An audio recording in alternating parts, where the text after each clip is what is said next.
आऊज़ु बिल्लाहि मिनश्शैतानिर्रजीम बिस्मिल्लाहिर्रहमानिर्रहीम।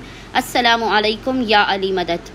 मोमिनीन व मोमिनात की खिदमत में इसमें आज़म का बेइंतहा जलाली मुजारिब और आज़मूदा तरीन अमल व वजीफ़ा लेकर आए हैं। इसमें आज़म के ख़ास तरीन ज़िक्र का विरद वजीफ़ा मोमिनीन ने खुसूसी तौर पर 26 सफ़र 26 ऑफ सफ़र के पूरे दिन में किसी भी वक्त कर लेना है। खुदावंद मुताल अपनी रहमानियत और करीमियत के सदक़े में बहक़ मोहम्मद व आले मोहम्मद जो हाजात को जल्द से जल्द कबूल करने वाला है, आपकी हर हाजत को आपको अता कर देगा। जो आपकी बला और मुसीबतों को टालने वाला है, आपकी बला और मुसीबतों के इसमें आज़म के सदक़े में दूर कर देगा।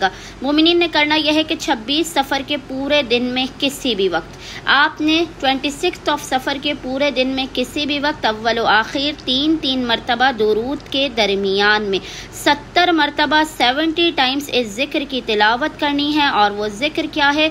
या खबीरो या बसीर, या खबीरो या बसीर, या खबीरो या बसीर। खुदावंद मुताल बहक़ मोहम्मद व आले मोहम्मद इस ज़िक्र के सदक़े में मोमिनीन की हर हाजतों को अपनी बारगाह में कबूल व मकबूल कर देगा। बला मुसीबत और परेशानियों का खात्मा भी कर देगा। अल्लाहुम्मा सल्ली अला मोहम्मद व आले मोहम्मद वाज्जल फ़राजहुम अजमाइन।